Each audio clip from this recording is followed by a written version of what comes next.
Thermodynamics होता है study of heat flow. Heat का फ्लो किसके किसके बीच में होगा? सिस्टम और सराउंडिंग के बीच में होगा। ये भाई एक लेगा एक हीट देगा तो सिस्टम, ये हीट देगा तो सराउंडिंग लेगा, सराउंडिंग हीट देगा तो सिस्टम लेगा, तो इन दोनों के बीच में हीट का फ्लो होता है। हीट का फ्लो होगा तो एक जगह से दूसरे जगह होगा।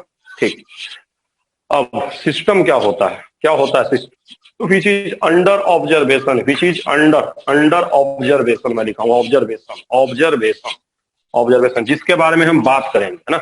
बोलेंगे कि हाँ भाई यहाँ इस कमरे में 10 जूल हीट आया, ये कमरा हमारा सिस्टम हो गया, इस कमरे से बाहर गया, या हमने जिसके बारे में हम बात करेंगे, जिसको ऑब्जर्व करेंगे, वो हमारा सिस्टम होता है। उसके अलावा सब कुछ सराउंडिंग होता है। ठीक है, system under observation, other than system is surrounding. मतलब कमरे में 10 जूल हीट आया, कहां से आया नहीं पता है, तो जिसके बारे में नहीं पता वही हमारा क्या होता है? सराउंडिंग।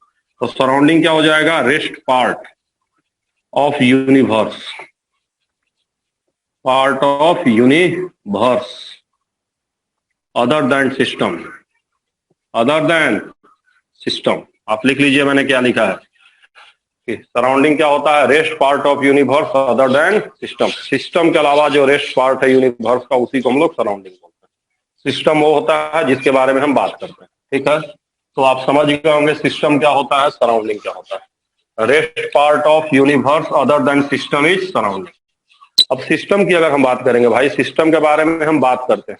ठीक है, सिस्टम के बारे में हम बात करते हैं, तो सिस्टम जो है हमारा होता है 3 टाइप का। टाइप में सिस्टम का बता रहा हूं। पहला ओपन सिस्टम, पहला हमारा है ओपन सिस्टम है ना। ओपन सिस्टम में क्या होता है? फ्लो ऑफ हीट एंड, या एनर्जी कह सकते हो, फ्लो ऑफ, या एक्सचेंज कहो ज्यादा, exchange, exchange of energy and matter, and matter किसके साथ? विथ सराउंडिंग्स, सराउंडिंग के साथ, विथ सराउंडिंग। ठीक है, exchange of surrounding, with surroundings, surroundings के साथ। ठीक है, एक्सचेंज ऑफ एनर्जी और मैटर, दोनों सराउंडिंग के साथ, मैटर और एनर्जी दोनों का एक्सचेंज हो। जैसे heating of water, heating of water कह सकते हो बच्चा, heating of water in open container, open container, container, open container की बात करो, है ना। जैसे खुले बर्तन में पानी को हम उबाल रहे हैं, तो खुले बर्तन में पानी को उबालोगे तो पानी भी जाएगा गर्म होकर वेपर में, एनर्जी तो जाएगा ही जाएगा। अभी तो कोरोना वायरस फैला हुआ, तो खूब भाप लेना है, तो भाप काहे लेना है? तो भाप लेना तो एनर्जी नहीं है, तो नकिया नहीं जलेगा आपका, भाप लेंगे तो जलेगा, समझ रहा। तो वही बात है, समझ रहा। तो मैटर का और एनर्जी दोनों का एक्सचेंज होता है, किसमें? ओपन सिस्टम में। भाप जा रहा है, बन के बाहर निकल रहा है, तो मास भी जा रहा है, तो उसमें गरम गरम भाप आ रहा है, मतलब एनर्जी। ठीक है, यही ओपन सिस्टम होता है। उसके अलावा ओपन सिस्टम का एग्जाम्पल होगा, एग्जाम्पल की बात करोगे तो all living body, all living body, सारे के सारे लिविंग बॉडी जो हैं वो ओपन सिस्टम होते हैं। लिविंग बॉडी जैसे हम हैं, आप हैं, समझ रहे, जितने लोग वीडियो देख रहे हैं, पेड़ पौधा, आदमी, जानवर, गाय बैल, कुत्ता, आलू, भैंस, सब आर ओपन सिस्टम। सबका वजन टाइम के साथ क्या है? चेंज होता है। छोटे से तो तुम हल्के थे, समय के साथ तुम क्या है? बलवान हो रहे हो, मजबूत हो रहे हो, मास बढ़ रहा है, समझ रहे हो, तो तुम्हारा एनर्जी भी बढ़ रहा है। 2 क्लास में थे तो जितने मजबूत थे उससे अभी तो ज्यादा मजबूत हो, तो तुम्हारा कंटिन्यूअस क्या हो रहा है? तुम ओपन सिस्टम, सारे के सारे ऑल लिविंग बॉडी, समझ रहे हो। ये जो आलू दिख रहा है ना, ये देखो, ये इधर इधर, ये this is also open system. ये शुरू में छोटा छोटा था, बाद में देखो बड़ा बड़ा हो गया, समझ रहे हो। इसका मास भी बढ़ गया और एनर्जी भी बढ़ गई, सीधी सी बात। ठीक है, तो all living body are open system, क्योंकि उनका मास और एनर्जी दोनों समय के साथ चेंज होता है, मतलब सराउंडिंग के साथ एक्सचेंज हो रहा है, सीधी सी बात। All living body open system. ठीक, अब हम बात करते हैं दूसरा, दैट इज क्लोज सिस्टम। लिखते भी चलना, क्लोज सिस्टम। क्लोज सिस्टम में क्या होता है? Exchange of energy only, exchange of energy only, only, सिर्फ एनर्जी का एक्सचेंज होगा, समझ गए। Heating of water in A close container, कैसे कंटेनर में? क्लोज, क्लोज कंटेनर की बात कर दो। क्लोज कंटेनर बंद कर दो इसको। अब बंद कर दोगे तो भाप थोड़े ना बाहर निकलेगा, सिर्फ गर्म होगा तो गर्म तो हो ही जाएगा भाई। गर्म होगा, ये अगल बगल आप कहीं पानी गर्म कर रहे होंगे किसी कंटेनर में, तो ऊपर हाथ रखेंगे तो आपको लगेगा कि अंदर पानी गर्म है कि ठंडा है। जैसे ही आप ऊपर हाथ रखेंगे, हाँ, यहाँ आपको गर्मी फील होगा। समझ रहे हैं? तो आवाज नहीं आ रही? नहीं, आवाज आ रही है। तुम लोग मैसेज करो, आवाज तो आ ही रही होगी मेरी। अगर किसी को आवाज की दिक्कत है तो अपना जाइए और वहां पे आप देखिए कनेक्ट विथ ऑडियो का ऑप्शन आएगा। एक माइक बना होगा, वहां पे क्लिक करेंगे तो कनेक्ट विथ ऑडियो या कॉल ओवर इंटरनेट का ऑप्शन आएगा। कॉल ओवर इंटरनेट, उसको क्लिक कीजिए तो आवाज आ जाएगी। ठीक है, आवाज आ जाएगी। ठीक है, आ रही है सब लोगों को? देखिए इधर देखो, heating of water close container में हो गया, तो ये हमारा क्या हो जाएगा, यहाँ सिर्फ एनर्जी का एक्सचेंज होता है यार। Heating of water in A close container, बंद कंटेनर में पानी को गर्म करोगे तो मास नहीं जाएगा, सिर्फ और सिर्फ एनर्जी का एक्सचेंज होगा। या कह सकते हो all dead body, living body नहीं, डेड बॉडी, कोई भी मरा हुआ प्राणी, मरा हुआ प्राणी। जैसे गर्मी का टाइम है, बाइक को खड़ा कर दो और दिन में 12 बजे उससे बैठो और मार्केट जाओ, समझ में आ जाएगा कि गर्मी कितनी है। बैठोगे तो गर्मी की फीलिंग आएगी बड़ी अच्छी वाली। समझ रहे हो? क्यों फीलिंग आएगी बताओ? ऐसा थोड़े कि गर्मी में है तो बाइक भारी हो गया, नहीं। बाइक का वजन गर्मी में जाड़ा में दोनों में बराबर होता है, लेकिन बैठोगे तो समझ में आ जाएगा गर्मी का टाइम है कि जाड़ा का टाइम। ठीक है, गर्मी के टाइम में गर्म हो जाएगा और जाड़े के टाइम में क्या है, ठंडा हो जाएगा। तो जो बाइक है, जो भी डेड बॉडी है, समझ गए, जो भी गर्मी के टाइम में अपने आप गर्म हो जाता है, ठंडे के टाइम पे ठंडा हो जाता है, वजन उसका सेम रहता है। समझ रहे हो? तो सबके सब कैसे सिस्टम हो गए बच्चे, क्लोज सिस्टम। क्लोज सिस्टम में मत समझना कि क्लोजे करना है। क्लोज सिस्टम का मतलब सिर्फ एनर्जी का चेंज हो रहा है। तो तुम्हारे घर में पंखा, टेबल, फैन, धोती, कुर्ता जो भी है, सब क्लोज सिस्टम। पंखा देखोगे तो गर्मी में छुओगे तो गर्म रहेगा, ठंडा में छुओगे तो ठंडा हो जाएगा अपने आप। दरवाजा का हैंडल है, मुझे तो दरवाजा दरवाजा दरवाजा, गर्मी में गर्म, ठंडे में ठंडा। तो सबका सब क्या है, सिर्फ एनर्जी का एक्सचेंज करा, वजन तो सेम है। तो वो सबके सब कैसे सिस्टम हो जाएंगे, क्लोज सिस्टम। समझ गए? क्लोज में मत समझना बंद होना है। जहां सिर्फ एनर्जी का एक्सचेंज हो रहा है दैट इज क्लोज, और जहां किसका एक्सचेंज हो रहा है, मास का भी, वो ओपन। अब तीसरा है isolated system. Isolated, isolated system में कौन आता है बताओ? नो एक्सचेंज,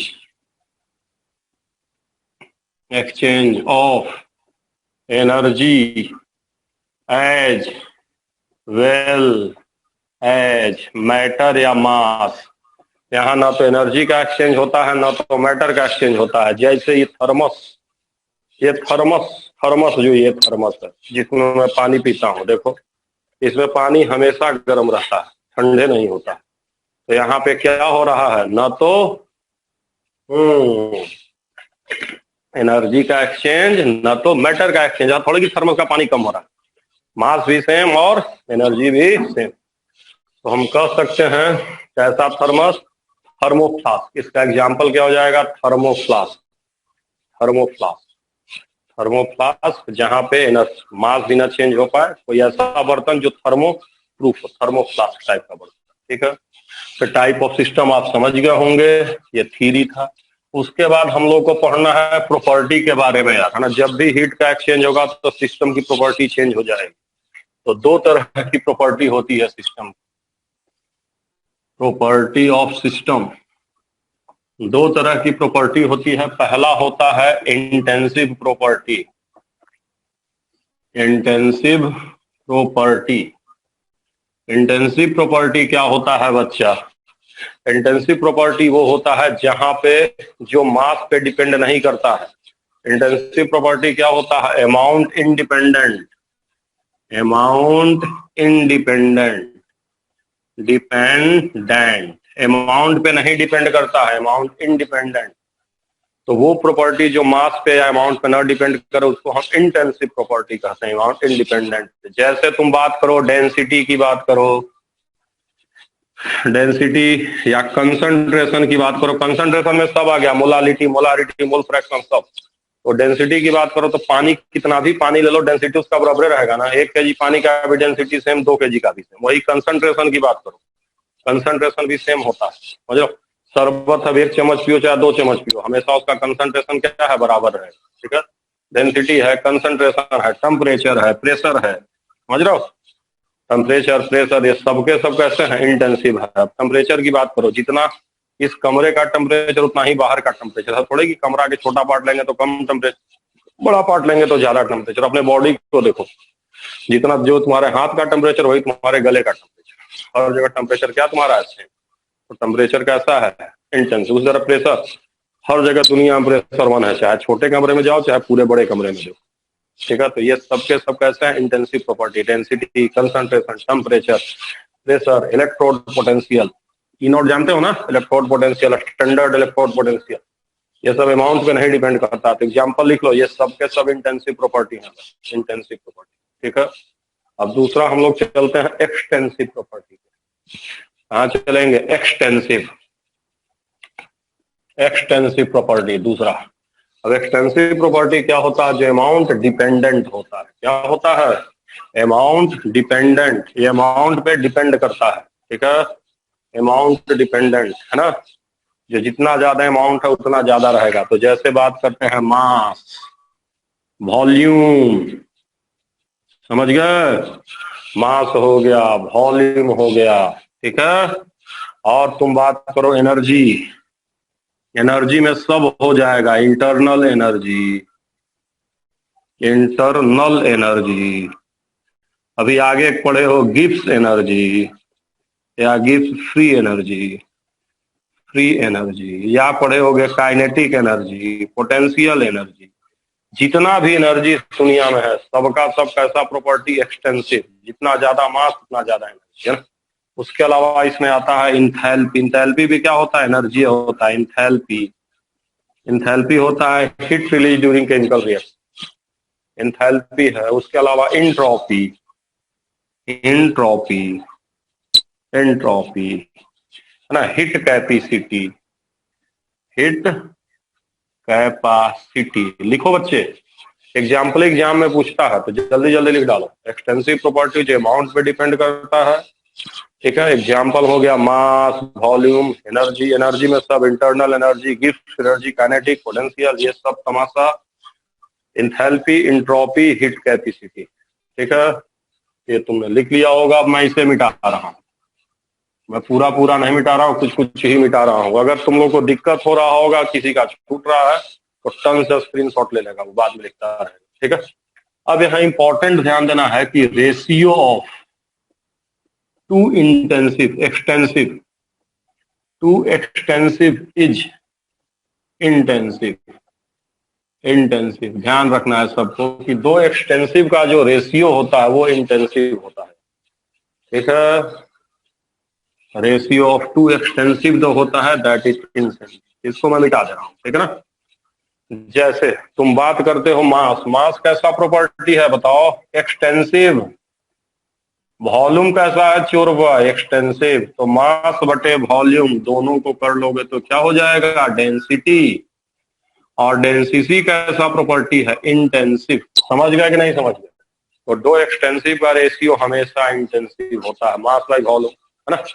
उसी तरह कहीं भी अगर मोलर लग गया, मोलर, मोलर मतलब सोचते हो, मोलर वॉल्यूम, मोलर वॉल्यूम का मतलब होता है volume of, volume of 1 mole, 1 mole.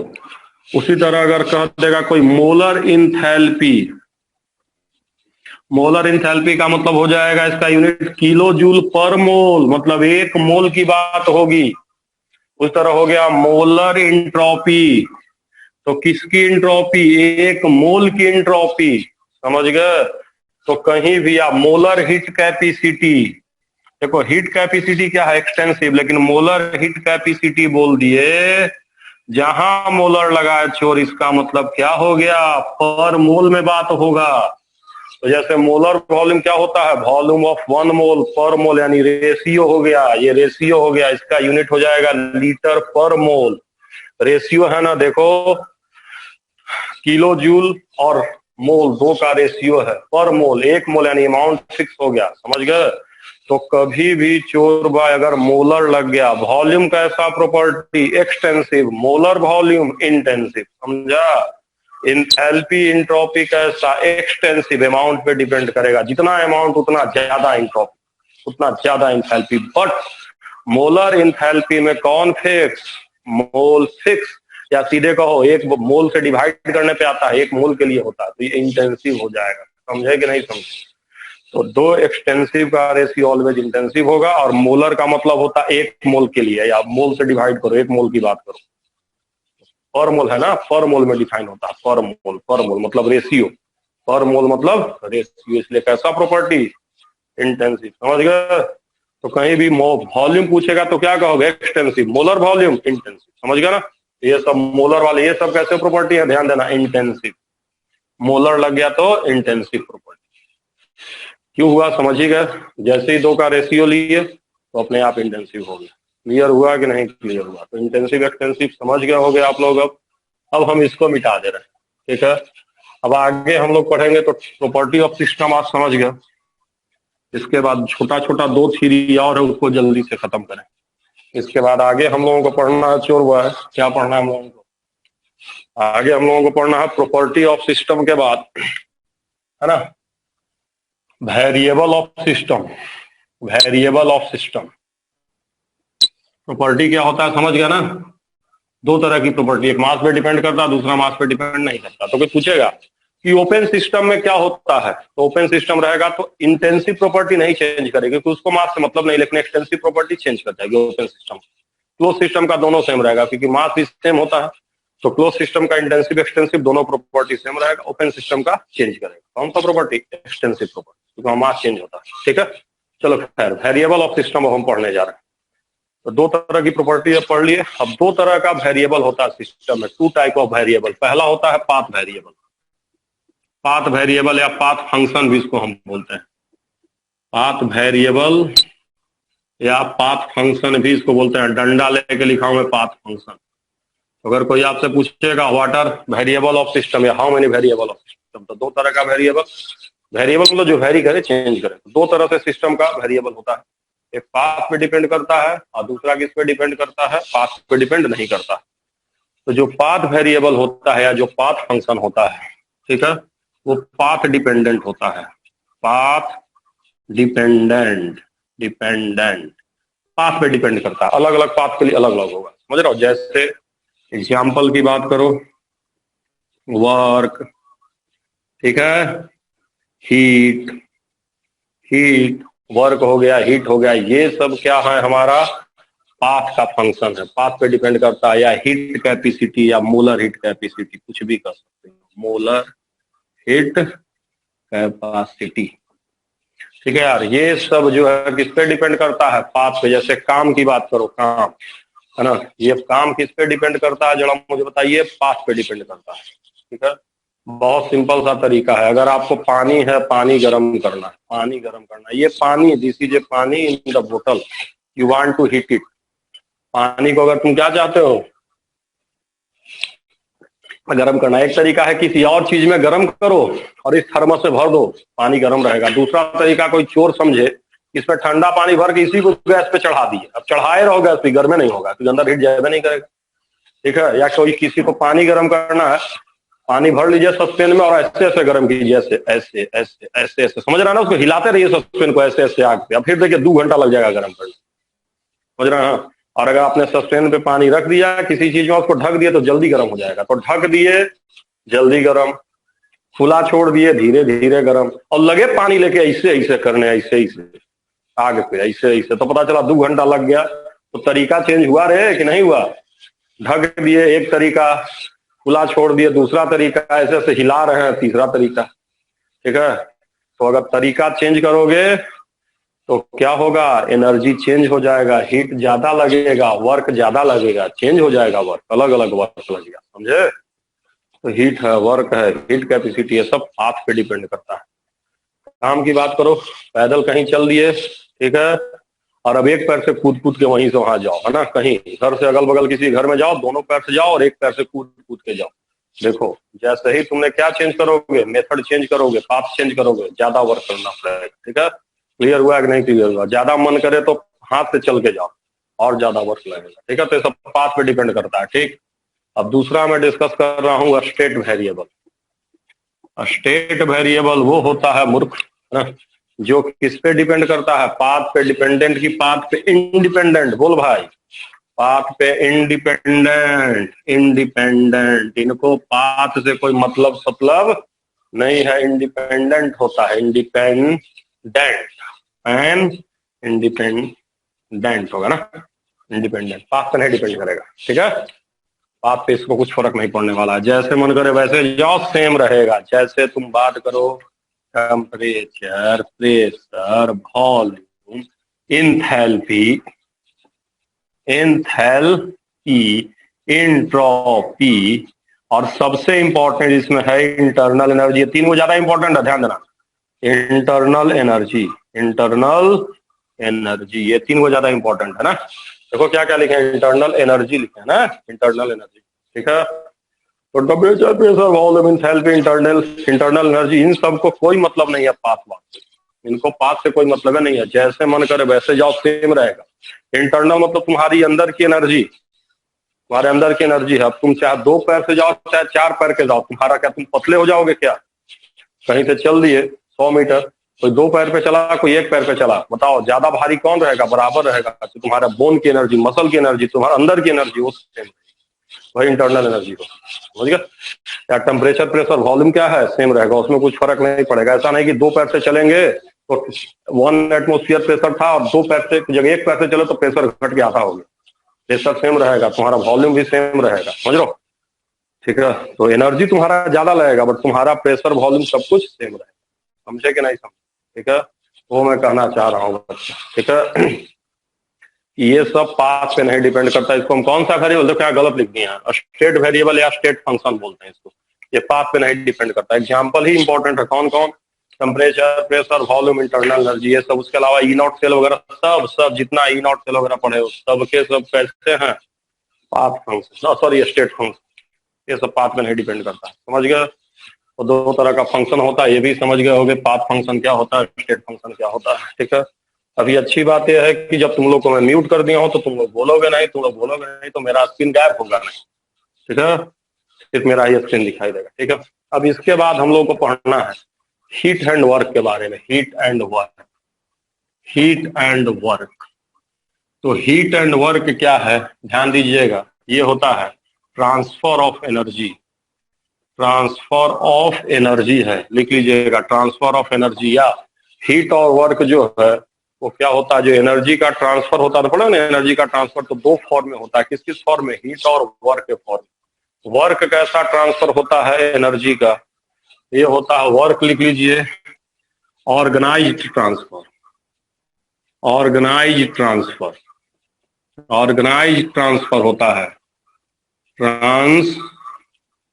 Transfer. और ये कैसा होता है? Random transfer, random transfer.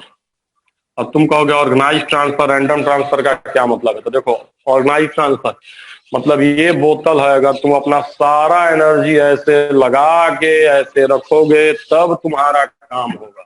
Organise तरीके से अपने एनर्जी को यूज करना पड़ेगा। कोई भी तुम अगर काम करना चाह रहे हो तो काम कब होगा? जब सारा एनर्जी को एक साथ ऐसे लगाओ, जैसे अपना हाथ को पकड़े, कुर्सी को ऐसे उठाया और ऐसे कर दिए, तब होगा, है? तो अगर तुमने अपने एनर्जी को एक साथ एक जगह लगाया, है ना, एनर्जी को ट्रांसफर किया, तो वहां पे तुमको वर्क दिखाई देगा। और रैंडमली कुछ कर दिए तो हीट हो गया। रैंडमली मतलब ऐसे ही ऐसे ऐसे ऐसे ऐसे कर दिया, ऐसे हो गया, ऐसे हो गया, ऐसे हो गया, कुछ कुर्सी के आसपास जाके नाच रहे हैं, तो एनर्जी तो तुम्हारा खत्म हो गई क्या? एनर्जी खत्म हुआ लेकिन काम तो हुआ नहीं। तो कहाँ गया तुम्हारा एनर्जी? इधर उधर रैंडम रैंडम कर दिया एनर्जी, क्या रैंडम फॉर्म में चला गया, कहाँ गया तुमको पता नहीं चला, काम हो नहीं किया, क्योंकि तुमने सारा एनर्जी को एक साथ अप्लाई नहीं किया, समझे? तो अगर रैंडमली तुम्हारा एनर्जी खत्म हो गया, ऐसे ही खत्म हो गया, तो क्या कहोगे? हीट हो गया, हीट के फॉर्म में चला गया, पता नहीं चला कहाँ गया, तो हाँ हीट लॉस हुआ हमारा। तो अगर आपका एनर्जी खत्म हो रहा, आपको पता नहीं चल रहा, तो दैट इज एनर्जी इज खत्म in the form of heat, random transfer. अगर आपने सारा एनर्जी को एक साथ कहीं अप्लाई करके काम किया, तो उस फॉर्म में अगर आपने एनर्जी को खत्म किया तो दैट इज वर्क। तो वर्क एनर्जी का ऑर्गेनाइज ट्रांसफर, ऐसे ही वैसे खत्म हो गया तो दैट इज रैंडम। समझ गए बच्चे? यही हमारा होता है। अब ध्यान रखना है कि heat and work exist only देवर ट्रांजिट या ड्यूरिंग ट्रांसफर। देख लीजिए, heat and work exist only during transit और ट्रांसफर। ये ट्रांसफर है। हीट और वर्क किसी में हम स्टोर करके नहीं रख सकते। ये नहीं कह सकते कि हाँ 10 जूल वर्क हम पकड़ लिए, नहीं। 10 जूल वर्क किए मतलब उतना एनर्जी खर्च किए।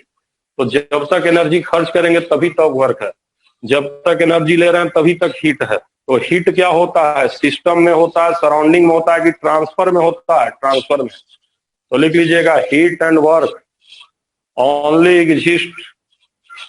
exist during transfer या transit, hence they are boundary phenomenon, not part of system or surrounding। Heat ही मत कहोगे, देखो सिस्टम और सराउंडिंग के बीच में हीट का ट्रांसफर हो रहा है 10 जूल। ये नहीं कहोगे कि तुम 10 जूल सिस्टम का या सराउंडिंग का, नहीं। ये बाउंड्री होता है, बाउंड्री मतलब इधर से 10 जूल इधर गया, इधर से इधर आया, ये बाउंड्री पे होता है, न तो सिस्टम का पार्ट न तो सराउंडिंग का पार्ट। ये 10 जूल दिया तो ये 10 जूल इधर से इधर चला गया, 10 जूल दिया तो 10 जूल इधर से इधर चला गया। तुमने वर्क किया, तो जब तक तुम काम कर रहे हो पूरा अपना एनर्जी को ऐसे करके कुर्सी को हिला दिए, हाँ, तो तुम्हारा उतने दूर में गया। ना तो तुम्हारा एनर्जी 10 जूल तुम में है, और ना तो 10 जूल तुम्हारे बाद वर्क कहाँ चला गया, कुर्सी में चला गया, ऐसा कुछ नहीं। ठीक है, वो बाउंड्री में हमेशा होता है, मतलब जब तक काम हो रहा है तब तक। तो ट्रांसफर के बीच में होता है। आप लिख लीजिएगा, heat and work are boundary phenomenon, boundary पे होता है, न तो सिस्टम का पार्ट होता है न तो सराउंडिंग का पार्ट होता है, समझे? सिर्फ बाउंड्री पे होता है ना। ट्रांसफर में सिर्फ एग्जिस्ट करता है। और हीट और वर्क समझ गए, ठीक।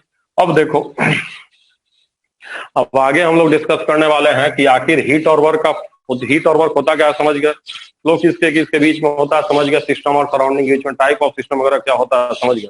अब जब भी हीट का फ्लो होगा तो कुछ लॉ के थ्रू होगा। तो जब भी एनर्जी एक्सचेंज होगा या हीट का एक्सचेंज होगा सिस्टम सराउंडिंग के बीच में, तो that is follow some law. तो heat exchange follow some law. Heat exchange या वर्क भी, यार हीट या वर्क एक्सचेंज, एनर्जी एक्सचेंज में लिख देता हूं सबसे अच्छा। Energy exchange follow some law and these law are, follow some law and these law are, इसी को हम क्या बोलते हैं, these law are law of thermodynamics. Law of thermodynamics इसको बोलते हैं, थर्मोडायनेमिक्स। जल्दी लिखो चोर बॉयज। जब भी हीट का फ्लो होगा तो कुछ लॉ को हम मानते हैं, फॉलो सम लॉ, और उसी लॉ को हम क्या बोलते हैं, लॉ ऑफ थर्मोडायनेमिक्स। लिखिए जल्दी से, व्हाट इज, तो पूछेगा व्हाट इज थर्मोडायनेमिक्स या what is law of thermodynamics. तो भाई हीट का या वर्क का एक्सचेंज होता है, एनर्जी का रैंडम ऑर्गेनाइज, कुछ लॉ को फॉलो करता है, उसी लॉ को हम क्या बोलते हैं, लॉ ऑफ थर्मोडायनेमिक्स बोलते हैं, समझ गए। तो थर्मोडायनेमिक्स के लॉ के हिसाब से ही एनर्जी का क्या होता है, फ्लो होता है। वो सबसे पहले उसमें लोग पढ़ने वाले हैं first law of thermodynamics, first law of thermodynamics. अब जो फर्स्ट लॉ ऑफ थर्मोडायनेमिक्स है वो हमारा क्या होता है, बताओ। तो फर्स्ट लॉ ऑफ थर्मोडायनेमिक्स कहता है कि energy is always conserve, energy is always conserved,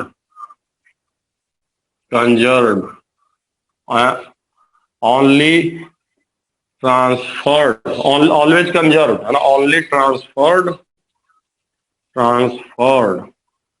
from one form to another.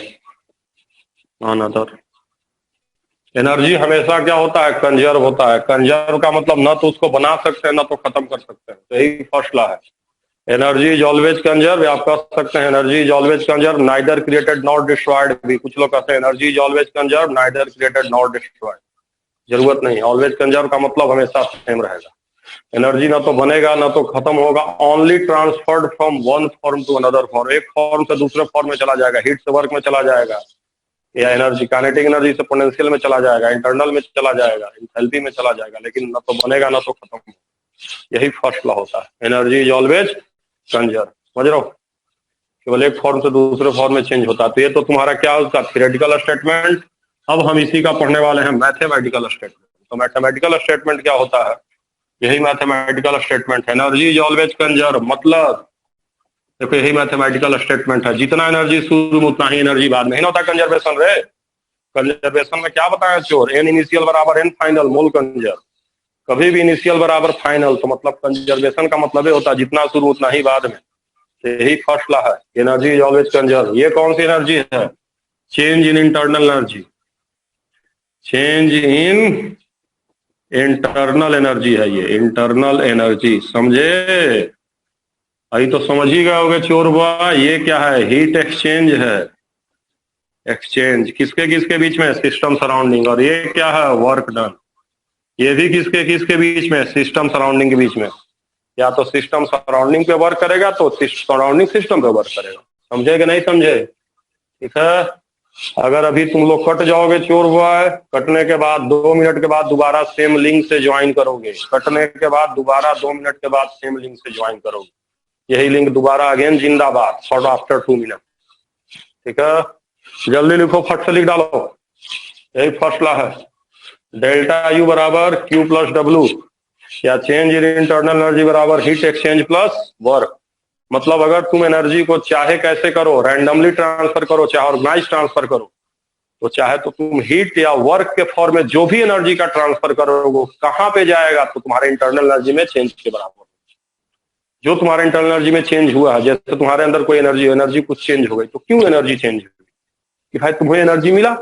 अब अगर रैंडम मिला तो हीट के फॉर्म में मिला, और अगर ऑर्गेनाइज तरीके से मिला तो वर्क के फॉर्म में मिला। लेकिन जो भी तुम्हारा एनर्जी का ट्रांसफर हुआ है ना, उसी वजह से तुम्हारा इंटरनल एनर्जी चेंज हो गया। पहले तुम्हारी एनर्जी 10 थी, बाद में एनर्जी 15 हो, 5 एनर्जी का ट्रांसफर हुआ। वो ट्रांसफर किस फॉर्म में हो सकता है, हीट के फॉर्म में, वर्क के फॉर्म में, दोनों के फॉर्म में, है ना।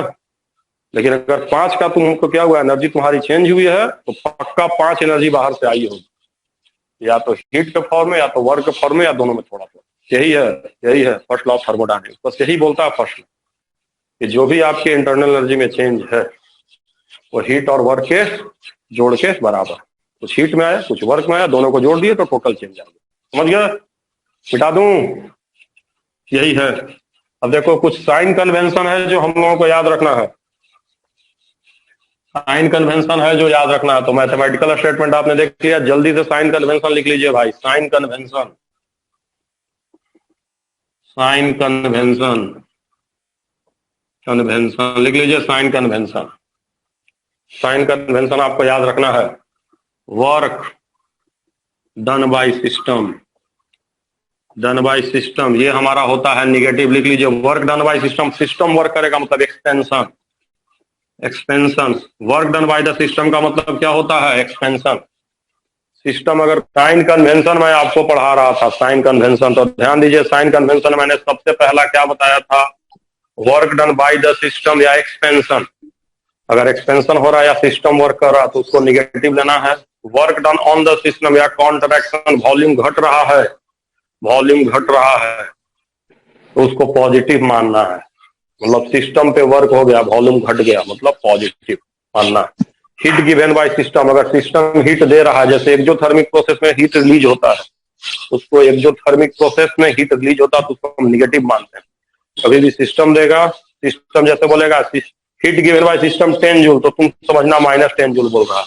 तो तरह हीट गिवन टू सिस्टम, जब सिस्टम को हम हीट दे रहे हैं, सिस्टम हीट एब्जॉर्ब कर रहा है, तो उसको हम लोग इंडोथर्मिक क्या बोलते हैं, इंडोथर्मिक, और ये पॉजिटिव होता है। समझ गए, ये 4 साइन कन्वेंशन याद रखना है। एक्सपेंशन या heat work done by the system negative, work done on the system positive, heat given to system that is positive, heat given by system negative. तो चारों अब मैं मिटा रहा हूं। अब सिंपल सा मैं सवाल दे रहा हूं, एकदम इजी सवाल, एकदम इजी सवाल। तो क्वेश्चन है भाई, देखिए मैं लिख रहा हूं, हीट सबको दिख रहा होगा, given to system 10 joule, work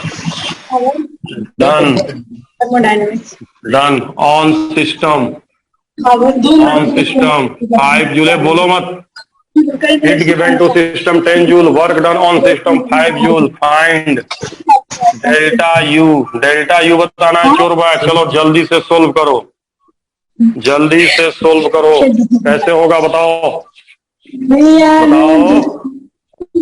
अरे डेल्टा यू बराबर अभी पढ़े हो, फर्स्ट लॉ क्या पढ़े हो, डेल्टा यू बराबर बोलो, बोल रहे हैं? डेल्टा यू बराबर क्या पढ़ो? तो बोल कह नहीं रहे हो, क्या पढ़ो? डेल्टा यू बराबर बोलो। Q plus W. Q plus W चोर।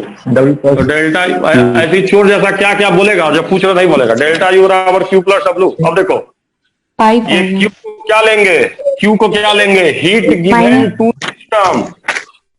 हीट गिवन टू सिस्टम को क्या लेना है? पॉजिटिव की नेगेटिव? Negative negative. क्यों पॉजिटिव नेगेटिव लेना है? हट, नेगेटिव लेंगे। Heat given to system negative लेते अभी लिखवाए हैं। हीट गिवन टू सिस्टम मतलब एक जो मतलब -10 लेंगे। कहाँ पॉजिटिव लिखवाए हैं? अच्छा सॉरी, हाँ given to system, sorry positive होगा। Heat given to system endo हुआ, इंडो पॉजिटिव होगा, positive, sorry my mistake. Heat given to system positive. चल वर्क ऑन द सिस्टम को क्या करना है? बोल। Minus positive. पॉजिटिव देखा, पॉजिटिव होगा sir. Positive sir work done on the system अगर वर्क होगा तो पॉजिटिव होगा। तो कितना आंसर आएगा बताइए? 15 जूल। समझे कि नहीं समझे? समझे कि नहीं भैया? समझ गए? समझ गए। चलो एक और सवाल करो, छापो, बोलो, म्यूट करो अपने आप को, म्यूट करो सब लोग, म्यूट करो, म्यूट करो, म्यूट करो। एक और सवाल लिखो और सब बताना। सब लोग म्यूट करो अपने आप को, म्यूट करो, म्यूट करो। मैं कह रहा हूँ ना म्यूट करोगे अच्छा क्लास चलेगा। म्यूट रखो, मैं क्वेश्चन और करवा रहा हूँ। देखो क्वेश्चन मैं क्या लिख रहा हूँ, मैं क्वेश्चन दे रहा हूँ 20 joule heat given by system and 10 joule change 10 joule change in internal energy, in internal energy 10 joule change in internal energy, then ठीक है। मैं कह रहा हूं 20 joule heat given by system, 10 joule change in internal energy. इसको मैं कर देता हूं -30 कर देता हूं ना, थोड़ा अच्छा रहेगा। -30 joule change in internal energy. Then पहला वर्क बराबर -10 जूल। दूसरा करेक्ट स्टेटमेंट बताना है, work done, the work done by system 10 joule. तीसरा work done on system -10 joule. चौथा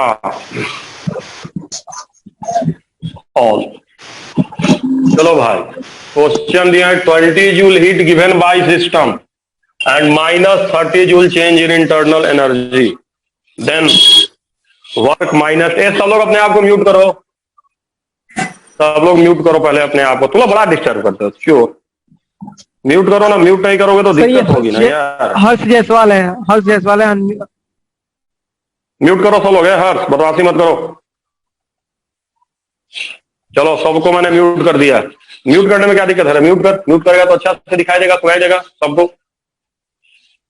जब पूछेंगे तो बोलना। चल देखा, देख कौन कौन ऑप्शन सही है। तो चलो हम लोग को पता है कैसे बनाते हैं। तो एक ही को फॉर्मूला है, डेल्टा यू बराबर क्यू प्लस डब्ल्यू। अनम्यूट मत करो। डेल्टा यू कितना दिए हैं? -30। ये डेल्टा यू दिए हैं, यही है। Change internal energy delta U होता है बराबर क्यू प्लस डब्ल्यू। अब क्या दिए हैं? हीट गिवन बाय सिस्टम, तो इसको -20 लेंगे। हीट गिवन बाय सिस्टम को माइनस में लेते हैं, प्लस डब्ल्यू, यही होता है फर्स्ट। यहां से डब्ल्यू निकालोगे तो डब्ल्यू कितना आएगा बताओ तो? डब्ल्यू कितना आएगा? -10। तो पहला सही की गलत? सही। पहला सही की गलत? सही। अब देखो अगर वर्क निगेटिव आया है, ध्यान दो, अगर वर्क माइनस है तो मैं पहले बताया हूं, अगर वर्क निगेटिव है तो वर्क डन क्या होता है? Bye the system. अगर W -10 है तो उसको कहोगे work done by the system 10 joule कहोगे। म्यूट रखो अपने आप को, कौन बदमाशी कर रहा है यार? जान तो इसी वजह से कलेक्शन एक बार दांत निकालोगे बैठ को, ठीक है? वर्क डन बाय, देखो अकेले पढ़ा रहे हैं, समझ लो, ध्यान दो थोड़ा सा, जल्दी जल्दी मैं चाह रहा हूँ, मैं खत्म करूँ तो सब लोग पढ़ाएगा। देखो work done by the system 10 joule, work done by the system क्या होगा 10 जूल। क्यों 10 जूल होगा? क्योंकि देखो W माइनस में पहले बताया हूँ, जब भी निगेटिव होता है तो work done by the system होता है, याद रखना चोर बॉय। तो अगर W निगेटिव आया मतलब work done by the system 10 joule, ऐसे समझो। Work done by the system अगर कहीं 10 जूल लिखा रहेगा तो W बराबर क्या लिखोगे? -10 ना लिखोगे? अभी बताया ना, work done by the system 10 joule है तो क्या कहोगे? W बराबर -10। अगर W -10 इसका मतलब work done by the system 10। एक ही चीज है, तो दूसरा भी सही है, दूसरा भी सही है। W निगेटिव मतलब work done by the system 10, ये नहीं कि work done by the system -10। तो अगर work done by the system हो गया 10 तो work done on the system कितना हो जाएगा? -10। -10 जूल। बाय द सिस्टम 10 तो ऑन द सिस्टम उल्टा होता है -10। तो बताओ कौन सही है? ये तीनों गलत और चौथा सही। तो लिख लो इसको, ऐसा सवाल एग्जाम में आता है। तो कभी भी अगर निगेटिव वर्क आएगा तो समझना work done by the system है, पॉजिटिव आया तो work done on the system. ठीक है, हाँ, मत बोलिए आप लोग, सब लोग अपने आप को म्यूट रखिए। सबको समझ में आ गया होगा कैसे होगा, क्लियर हुआ कि नहीं क्लियर हुआ? पक्का? अब मैं इसको मिटा रहा हूँ, एक सवाल और आपको मैं दे रहा हूँ, सब लोग करिए भाई। अब बोलिए, क्या बोलिए, बोलिए क्या बोल रहे हैं, बोलिए। समझ गए थे ना इसको? Yes sir. अच्छा, थर्ड ऑप्शन कैसे हुआ? कौन सा ऑप्शन? थर्ड वाला बोलो। थर्ड वाला वर्क डन बाय द, अरे work done by the system अगर 10 होगा तो ऑन द सिस्टम -10 ना होगा?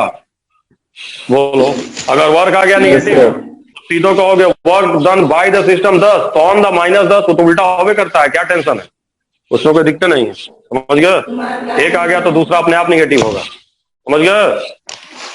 बोलो। अरे तुमने किसी को 10 रुपया दिया, चाहे -10 रुपया लिया चोर, अगर ये पता चल गया कि 10 रुपया दिए तो ये तो अपने आप ही समझ में आ गया कि मैंने 10 रुपया लिए, काम खत्म। यही है, ठीक है। अब देखो एक और सवाल है, अच्छा है, इसको करो तो हम लोग का काम हो जाए। तो देखो ए से हम बी जा रहे हैं, ए से बी जा रहे हैं, और यहां पे मैं कह रहा हूं work done by system 10 joule, और मैं कह रहा हूं heat given to system 5 joule. 5 joule लिखा हूं, 5 जूल, ऊपर लिखा था 10 जूल। ये बी से कहां जा रहे हैं? ए से बी जा रहे हैं तब की बात है, फिर बी से हम वापस ए भी आ रहे हैं और फिर वापस ए से बी जा रहे हैं। ए से बी पहले गए, फर्स्ट पाथ, यह है पहला रास्ता, यह है सेकंड, दूसरा रास्ता, और यह है तीसरा रास्ता। 3 रास्ते हैं, 3 रास्ते, समझ गए बच्चे? अब यहां पे मैं कह रहा हूं heat given by system, by system, ये मैं दिया हूं 7 जूल, तुमको वर्क बताना है।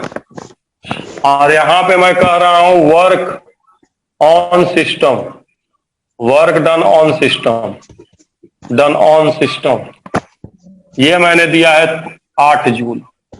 अब तुमको यहां बताना है हीट गिवन बाय सिस्टम बताना है, हीट गिवन बाय सिस्टम बताना, ध्यान देना है, क्यों नहीं बताना है, हीट गिवन बाय सिस्टम बताना, और यहाँ पे सिर्फ W बताना है।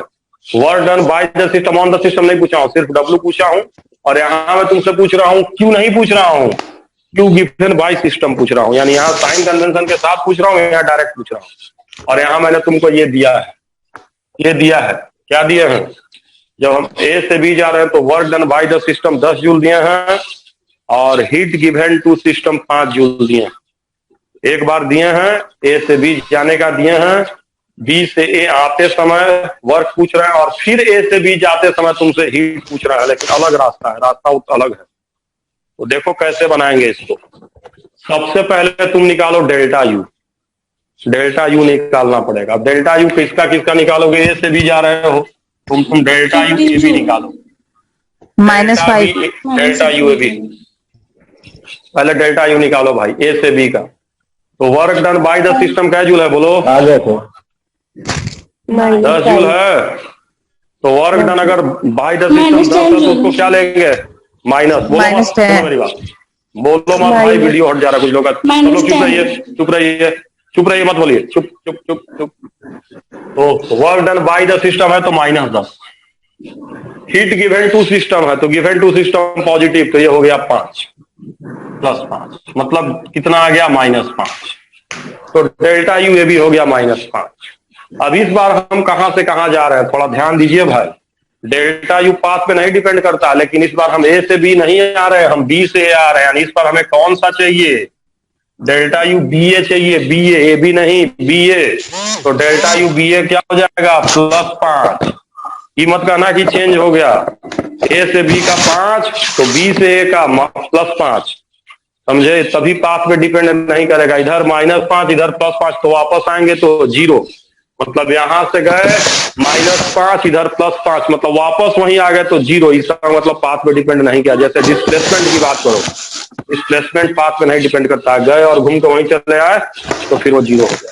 वही पाथ इंडिपेंडेंट का मतलब ये समझना कि अगर ए से बी गए 5 तो वापस आए तब नहीं 5, वापस आए तो -5, तब है ना 0। ठीक है, तो पहली बार में ए से बी -5, बी से आ रहे हैं तो +5, उल्टा हो गया। चलो अब डेल्टा बी ए कितना है 5, और डेल्टा यू बराबर क्या होता है Q + W।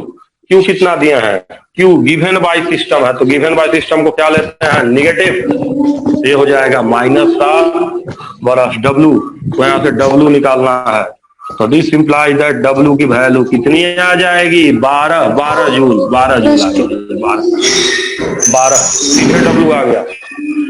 W में आपसे नहीं पूछा था by the key on the, सीधे पॉजिटिव आ गया, सीधे खाली W पूछा था तो W हम 12 कर देंगे। वैसे हमको पता है कि अगर पॉजिटिव आया तो बताओ चोर भाई, ऑन द सिस्टम है कि बाय द सिस्टम है, बोल रहे चोर, on the system है जी। on the system तो अगर पॉजिटिव आया तो ध्यान देना है, work done on the system 12 joule है, work done by the system -12 joule होगा। चलो खैर, जो पूछा था उसी की बात करता, तो एक पार्ट तो बन गया।